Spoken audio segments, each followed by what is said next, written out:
Hello, plebeians. Oh, so I just watched Jiro Dreams of Sushi for Source Fed Movie Club. Hey guys, it's really nice to see you. I really enjoyed it. I'm a fan of documentaries, so I was looking forward to it anyway, but immediately I really liked the cinematography. I mean, I loved it and I was like, because immediately it was like, oh, these slow-mo pictures, like this pouring water and like this really intense prep work immediately, like introducing the movie. But I thought it was like, oh, that's so pretty, like that's so cool, like I like to see like all that up-close stuff going on. But then, because I have a lot of friends who do film, like I know a lot of film students who've graduated and done all that stuff, and they almost kind of laugh at that because it's almost considered like, oh, we're gonna make it look way more intense than it actually is by slowing it down and doing all this like really close-up work. So I really liked it, and then I thought of that, and then it took me out of it a little bit, but then I got into it again because it was really cool. So serious, and I was like, oh crap, am I in for an hour and a half of just a really serious guy like cooking in a kitchen? I wasn't sure what to expect. It was very quiet, and I saw that a lot of people were like, the whole time, like they got bored. I was really into it. I really liked the really, I don't know, it kind of reflected his personality, how like peaceful and focused and serious he is, and it kind of made me more focused due to not having any music.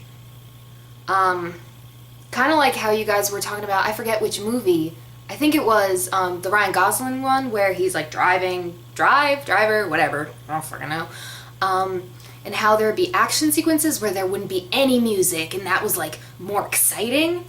Or like there were driving sequences where it was totally silent except for like crashes and stuff, and it was like that. I was just like, what's gonna happen next? When they were talking about how Jiro never changed for 40 years, he'd had his restaurant and he never changed, automatically, like from seeing how serious he was right in the beginning of the movie, I was like, I really don't think I'm gonna like him, because the idea of someone not changing and growing throughout like their entire life seemed so stagnant to me. I was like, oh, I mean, because I think people are constantly changing all the time, and that's what makes it so cool. You never really know yourself because you're always changing and you're always learning new things. I hadn't realized how many elements there were into making sushi. I liked that they had kind of several, and I only caught three things that you need to look for in a chef or a restaurant: quality, originality, and consistency. Because like you could be good at something, but if you can't repeat the process, I guess like a scientific experiment, if you can't repeat it, then there's really no value in it, in the thing, if you can't like recreate it consistently. Like the first time Jiro laughed, I was like, oh, I got really excited because I was like, oh, I was expecting so much of this movie to be so serious and like, man, like, I don't know, I didn't think it would really go into too much in depth about his personality. And then he like laughed because his son talked about how awkward and nervous people felt eating in front of him because he was so serious. And I thought that was great.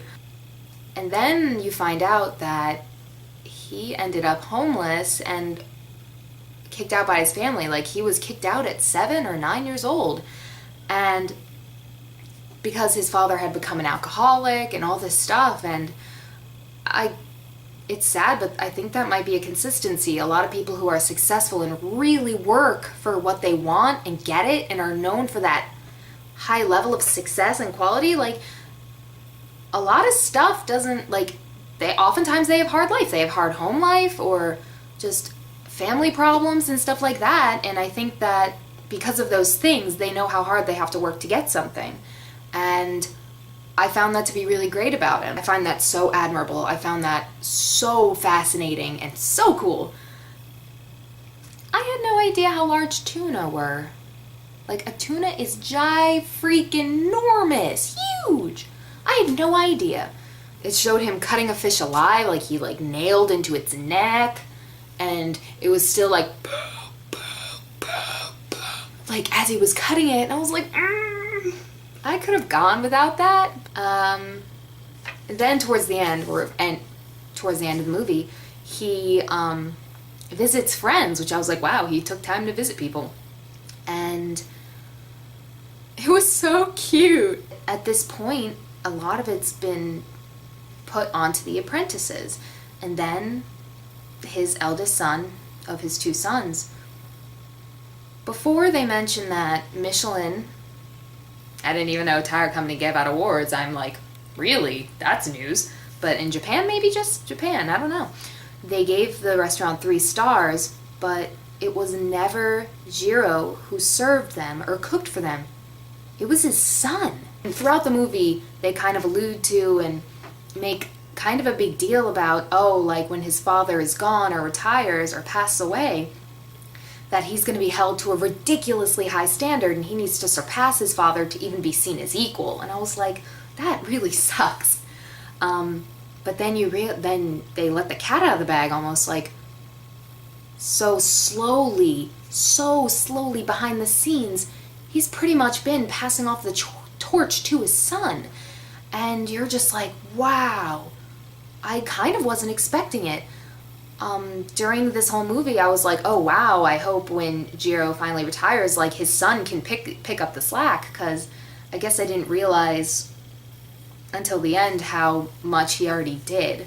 To sum it all up, it was a semi-serious documentary about a very devoted man who found love and happiness in every day he went to work. He said he was ecstatic every day, and never once did he hate his job. And that's amazing. That's so much more than anyone could ask for now. So many people are, at least one day, are just like, oh, my job, or kind of just get tired. He just keeps going. He has energy. He's so happy. He's so devoted, and I'm so into that. I think it's amazing. What I really liked overall, I love that it was subtitled. Sometimes you have foreign documentaries where they'll have someone speaking English over it, or if they're having an interview, someone will be speaking over them in English. And I feel like that takes so much away from it, and I liked that I was able to focus on their words. I didn't mind reading. I watch anime or like anything with subtitles. I prefer to having the voices changed. But he's a real example of just, I don't know, like just how hard he worked for what he has. And he still works just as hard. And it's amazing. And I wish I had that. It was my review of Jiro Dreams of Sushi. And yeah, I found it really great, and I would watch another, if they did another documentary about him, I would totally watch it. Although I think we found out most we can about him. So yeah, I hope you enjoyed this, and I hope to be on Movie Club. Bye!